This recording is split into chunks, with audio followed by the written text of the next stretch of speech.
إلا الله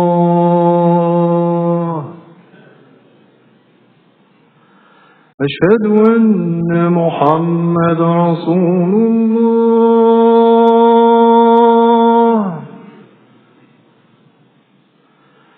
أشهد أن محمد رسول الله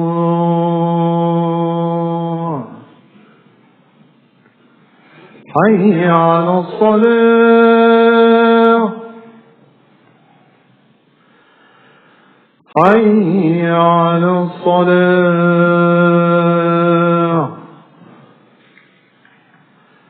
حي على الفلاح حي على الفلاح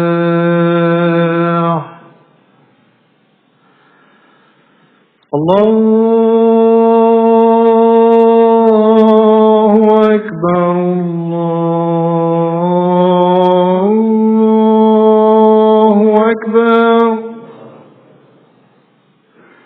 لا إله إلا الله.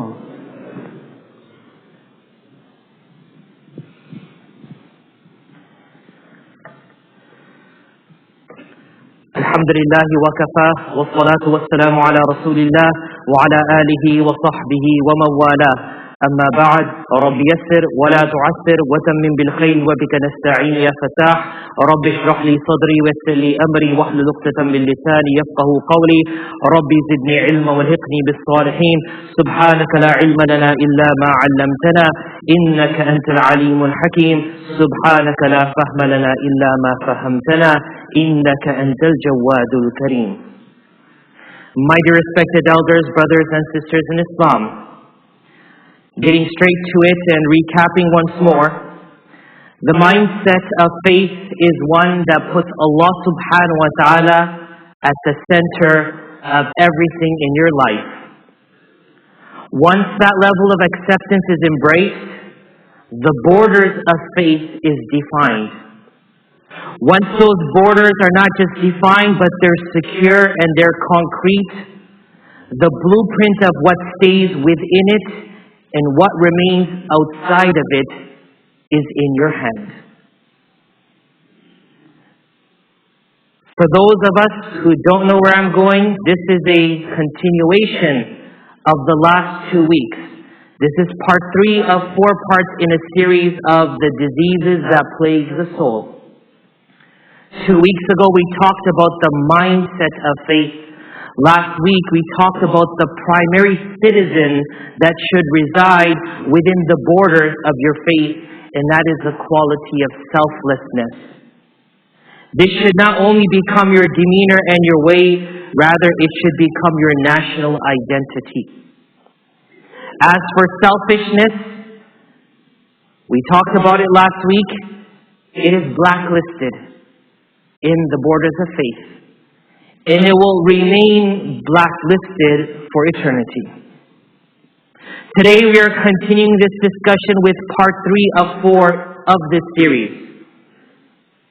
Today's item of discussion is not so much of a thing or a way as much as it is a manner and a method of a thing.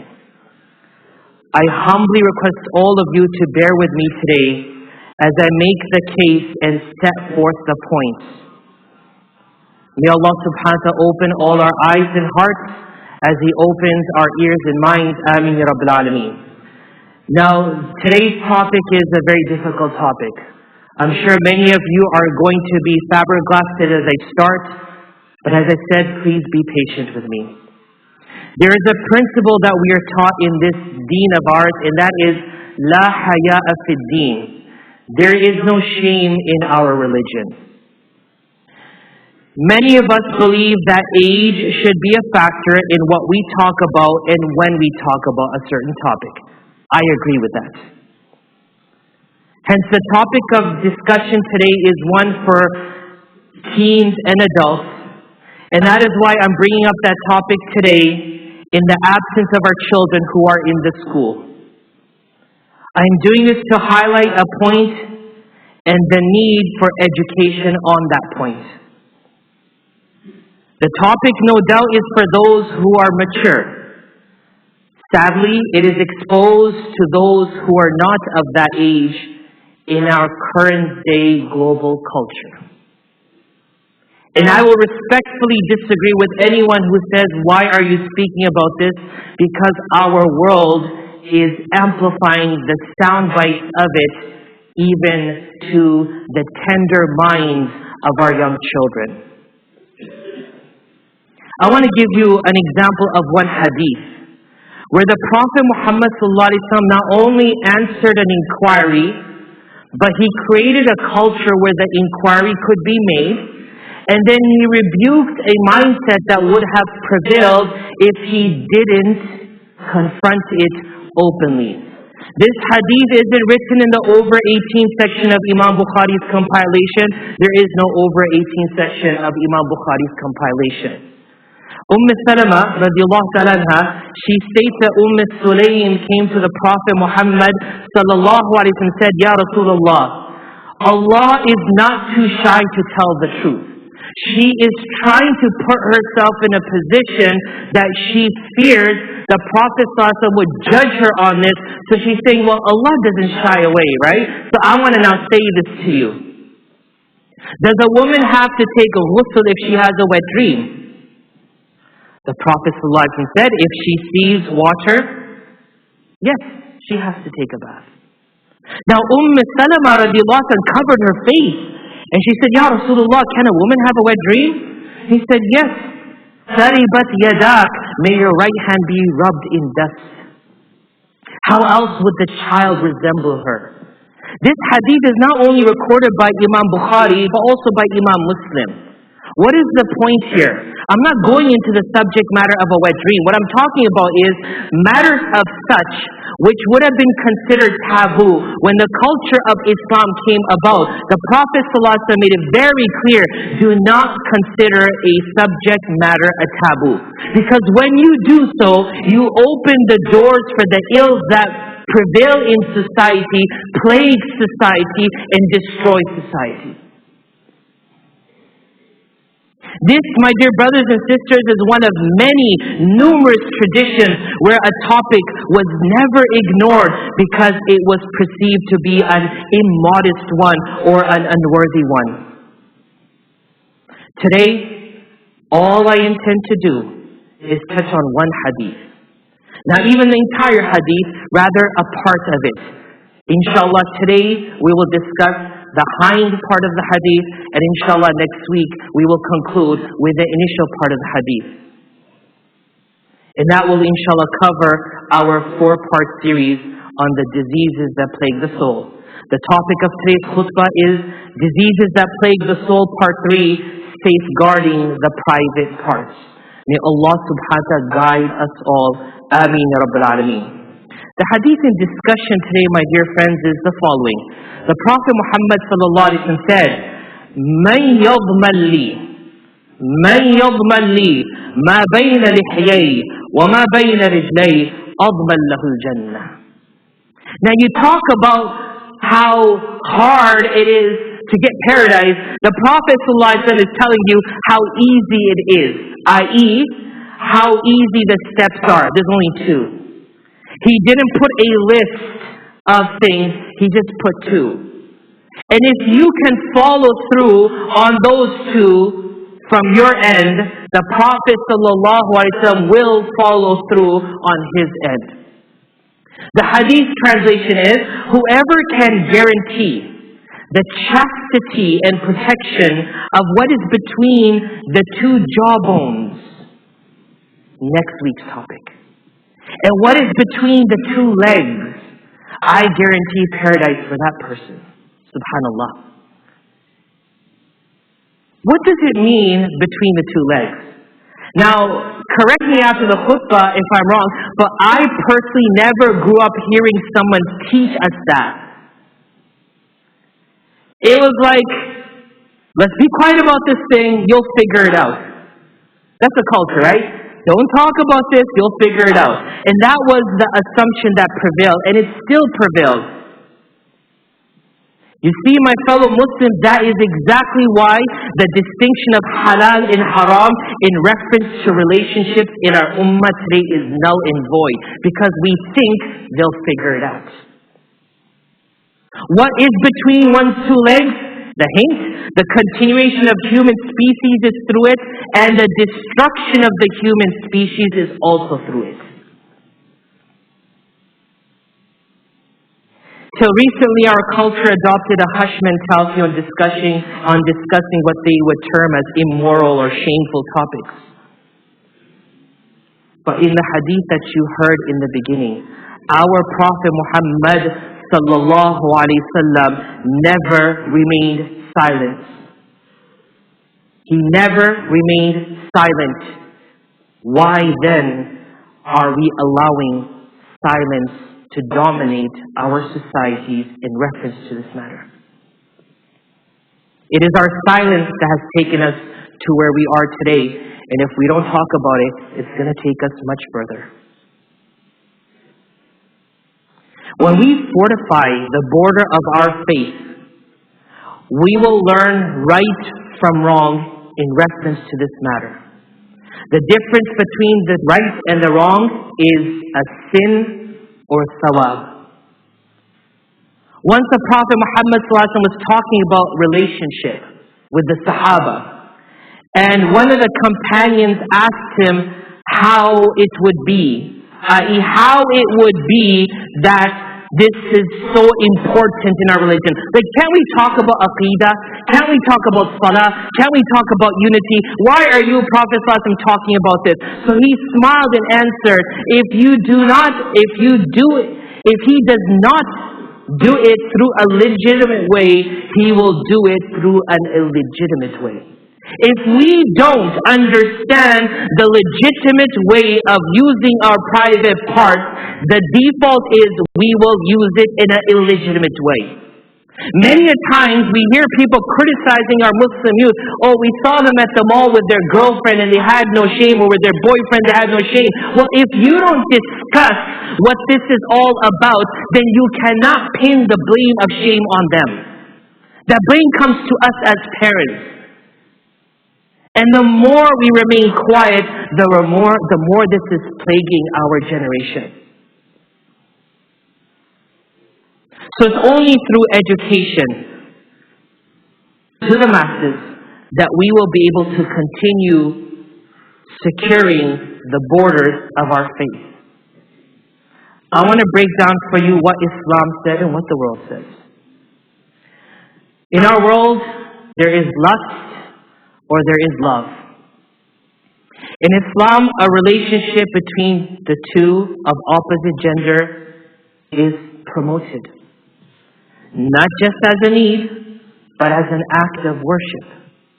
Our religion is full of teachings of not just the how, but the why also. In Islam, everything has a reason. And the reason of a relationship is procreation or reproduction. In the absence of this point being delivered to all, the society has succumbed to the mindset that a relationship is all about lust and pleasure. It has become so weird that it's hard to believe that Islam says a relationship is about procreation. Go and say that to people, and they'll be like, it doesn't make sense. Why do I need to have a child? That's how far we've drifted from the purpose. You can have relationships. You can have a one-night fling or a swing. It's fine, because it's not what the mindset is based upon. The mindset here is based upon lust and pleasure, where in Islam it's based on true love and purpose. When a person becomes fixated on lust and pleasure, they will resort to all sources accessible to fulfill pleasure. Pornography is killing our humanity. All of us know the word. All of us understand the promotion of this industry. According to the pornography addiction statistics of 2019, 30,000 people in America watch porn any given second. 40 million Americans are involved with online porn addiction. 25% of web searches in this country and 35% of downloads are just that. In the workforce, 20% of men and 13% of women admitted to accessing it while at work. Now, of course, someone could say, Imam, this is America. We're not Americans. We're Muslims. Well, I say to you, respectfully, go home then. This is our country also. We are here not to live or work. We're here to establish our roots, our identity, our culture, our ideals, our values. And if you say this is an American dilemma, according to thenextweb.com, in many statistics of either searching, sharing, viewing, Muslim countries rank in the top 10, and in many surveys, Muslim countries rank in the top 3 of pornography. How do you want to say those countries? This is just the tip of the iceberg. It goes to become an addiction. Pornography addiction is a real problem, and just like drugs and alcohol, this pandemic has secretly and slowly penetrated the Muslim community also. Over 30 million Americans are struggling with porn addiction. I've been studying this for the last 2 weeks because I want to make sure my numbers, my statistics, everything is on the spot. And I crunched everything this morning. And I fell on the story of Lamar Odom, who was a 2-time NBA champion and also Olympic medalist, who almost lost everything because of porn addiction. He talks about the first time he discovered it, when he started preferring it over real relationship, how it hurt his sports career, how it cost him thousands of dollars in fine, and why he says, as a drug addict and a porn addict, it was harder to leave porn than it was to leave drugs. One of his many statements are, if you don't identify your addiction, you'll never be able to stop or to help yourself. So for that, he created a program called CovenantEyes.com. It is a program to help people who are suffering because he, as an athlete and an icon, suffered firsthand and he saw what it cost him. Let us stop here for a second. Remember, the Prophet Muhammad said, protect what's between your legs, I will guarantee paradise for you. There has to be something epic in proportion why our Prophet saw something, protect it, and I will make sure you get to paradise. But this is just the beginning. Because now what happens, a person gets tired with the edge that they get from pornography, so they go to what they call sleeping around, and sleeping around results in STDs. It is said that 1 in 2 Americans are contracted with STIs by the age of 25. According to the Center for Disease Control and Prevention, the CDC, nearly 20 million new STI cases occur every year in this country. Half of those amongst young people the age of 15 to 24. At such a young age, contracting a sexually transmitted diseases will just ruin your life. And thus it will ruin others. From 2017 to 2018, the cases of syphilis, 115,000 new cases, 35,000 cases, a 14% increase of infectious stages of syphilis. The highest number last year or 2 years ago from 1991. It just spiked. And not only does it affect you or your partner or the people you sleep with, but then it increases to the children. It actually transmits to the children. Amongst newborns, syphilis cases increased 40% to more than 1,300 cases. There is a reason why Allah deemed haram as haram. Because it harms you before it harms others. These bad habits and practices don't cease because of marriage. People say, okay, someone has a bad habit, get married. Get married and it'll all solve itself. It doesn't. You actually ruin more lives because of it. In our culture, we have this weird mindset, kick the can down the road and you'll figure it out after. You don't. It just becomes a snowball effect of problems that other people get plagued by it because of one person's foolishness. From fantasies and lust that take someone to pornography and then sleeping around, which results in STDs, gonorrhea, and syphilis, and so many other diseases. I talked to physicians in Florida, and one of my friends who's a physician in a place where they have one of the most elite old age homes. The amount of cases of this happening in old age homes is astronomical numbers. What's going on? Islam said love and procreation. The world said lust and pleasure. The route we took is the results we're seeing. Fellow Muslims, my point today is come back to what Islam said. Stop falling into the trap of the devil, because this will ruin your life. One of the results of excessive porn addiction is ED. According to a study in the United Kingdom, half of men who reach 30 are already suffering with ED. Now a person gets married, and now the one husband and wife have problems. It leads to what we call domestic violence. Do you see where we're going here? This is a trend. It just continues to get worse. According to the CDC, 1 in 4 women and 1 in 7 men will experience physical violence by their intimate partner at some point during their lifetime. And 1 in 3 women and 1 in 6 men experience some form of sexual violence during their lifetime. The Prophet ﷺ told us, protect yourself. The society is going to be what the society is going to be. Vices of such existed at the time of the Prophet ﷺ, and they'll exist now also. The question isn't, do we succumb to these vices? Do we make them normal part of our life? Rather, it is, do we root these things out and protect ourselves from becoming an example to the humanity of what destruction is? Marriages are collapsing. Marriages are collapsing because what Allah subhanahu wa ta'ala said, وَمِنْ آيَاتِهِ, from His sign. Allah saying, this is from my sign. أَنْ خَلَقَ لَكُم مِّنْ أَنفُسِكُمْ أَزْوَاجًا, I created for you from yourself a partner. لِتَسْكُنُوا إِلَيْهَا, so you find peace. There's no pieces. There's no peace. There's no mindset of peace in a marriage anymore. Why? Because of a snowball effect of issues happening.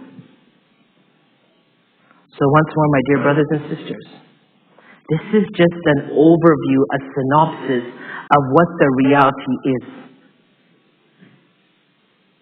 The Prophet ﷺ said, protect yourself.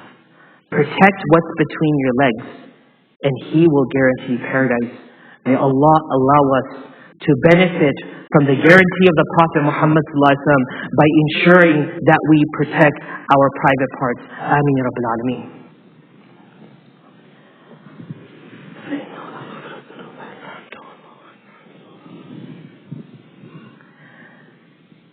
Alhamdulillah wa kafa wa salatu wa salamu ala Rasulillah wa ala alihi wa sahbihi wa man wala. My fellow brothers and sisters in Islam, what lies within the borders of faith, the takeaway this afternoon is, we created the boundaries of faith, we created the borders. Selflessness is inside, selfishness is outside. Relationship and love and procreation is inside, and lust and love is outside.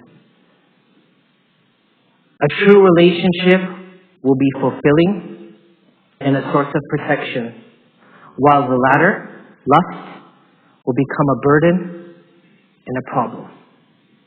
And that is why I beg of the parents today, promote healthy relationships for your children. The culture that don't talk to the opposite gender, you're not going to get married until you become stable on your feet.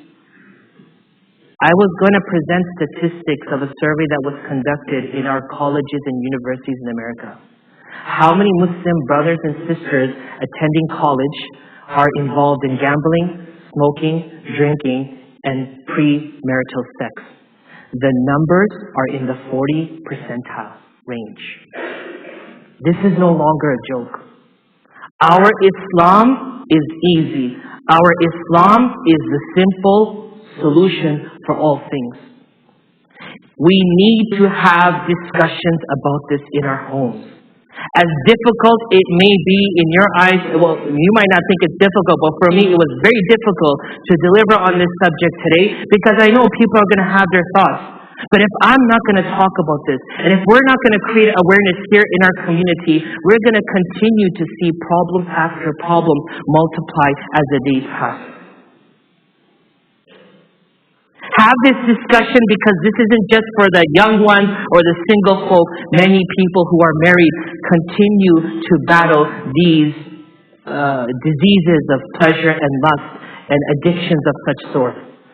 So again, we didn't purpose build faith. We were told it would all come together. The reason I did this series is because we're told you'll get faith. Faith will come. Go pray. It will happen. No, faith has to be purpose built. And today we took step 3 of 4 of purpose building our faith. We ask Allah subhanahu wa ta'ala to make us whole and complete Muslims, perfect Muslims, Muslims who identify the commands of Islam not to be just a command, but a source of their protection. A deen that looks out for them and their well-being before it is an obligation or a command. Brothers and sisters, before we end, 2 things I want to highlight. Number 1, we are witnessing in our world today a rise of violence perpetrated against people around the world, especially our brothers and sisters in India and also in Palestine. With these new laws being passed and these new resolutions being formed, which are one-sided, we see that many Muslims around the world are suffering. What can you do? There are 3 things you can do. Today is the day of Jum'ah. There is a time in the day of Jum'ah when prayer is accepted. Pray to Allah while you're driving, while you're walking, while you're sitting in the office, or while you're going back home. Pray to Allah that He alleviates the suffering of all of humanity, especially our brothers and sisters in India and in Palestine. Number 2, create an awareness campaign amongst your circle, your friends, your colleagues, your neighbors. And number 3, reach out to your senators and your civil servants who represent you here in Texas, the governor himself, or those who are up in Washington, D.C. Reach out to them with an email or a phone call and tell them that you are concerned. The more the voices amplify concern, the more the probability is there with the will of Allah subhanahu wa ta'ala that they may consider changing course. And number 2, brothers and sisters, this is our masjid. The masjid is the house of Allah subhanahu wa ta'ala that is here exactly for the purpose of what we articulated today and more. We're here to address the problems that we face in our society today, to empower our youth to become productive, stable Samaritans and citizens of the world tomorrow, that they understand through the light of faith where their roots are, and thus they branch out as far as they can go. This masjid is almost a 60,000 square foot facility with classes and programs that are ongoing on a daily basis. If you're here for any time, for any prayer, easily there's hundreds of people here. And alhamdulillah, that's a blessing from Allah subhanahu wa ta'ala. This is your masjid. This is your community center. And literally, this is our last hope and last resort. In the absence of this masjid, think for a second, where would we go when our problems arise? Where would we go to educate ourselves and children? Where would we go to better ourselves, our character, our morals? Where would we go to get an Islamic perspective on the things happening in our world? I don't know another place where we would go. So our masjid is asking of you in this week, this campaign is being launched, if we could get 500 families, 500 individuals who commit to a auto payment of $100 a month, we could get $50,000 towards our expenses. Let me make one point clear here, and this is a very important point. This masjid does not use sadaqah or zakat fund for any of its operations. Not for the staff, not for the facility, not for its bills, not for anything. So zakat and sadaqah is used in those categories. This masjid, as the imam, I will not agree with using these funds for this masjid. That fund comes from the donations.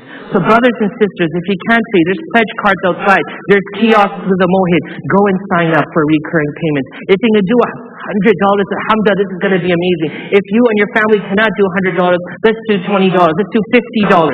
If not, let's do $20 as individuals. Let's make it a point to give every week to this masjid, every month to this masjid, so that we can run these operations stress-free and we don't have to continue asking you, the community. May Allah bless all of you for what you've done, for what you do, and what you will continue to do for the house of Allah. We send salutations and blessings upon Muhammad Mustafa sallallahu alaihi wasallam, who guided us, who mentored us, and who showed us what was right from wrong. Allah subhanahu wa ta'ala says in the Holy Quran, Inna Allah wa malaikatahu yusalluna ala nabi, Ya ayyuha alladhina amanu, sallu alayhi wa sallimu taslima. Allahumma salli wa sallim wa barik ala sayyidina Muhammad, abdika wa rasulika al-nabiy al-ummi, wa ala alihi wa sahbihi wa baraka wa sallam tasliman kathiran kathira.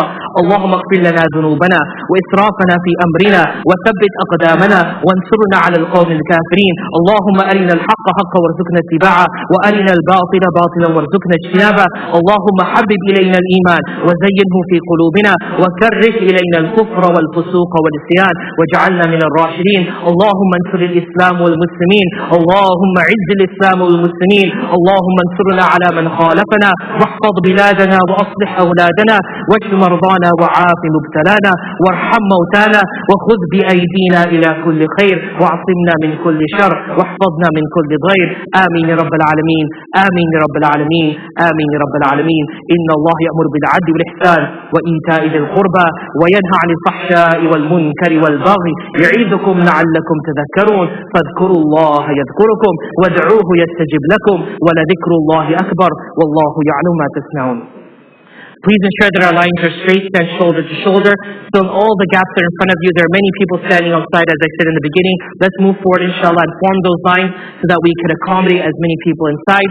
For those who cannot accommodate themselves,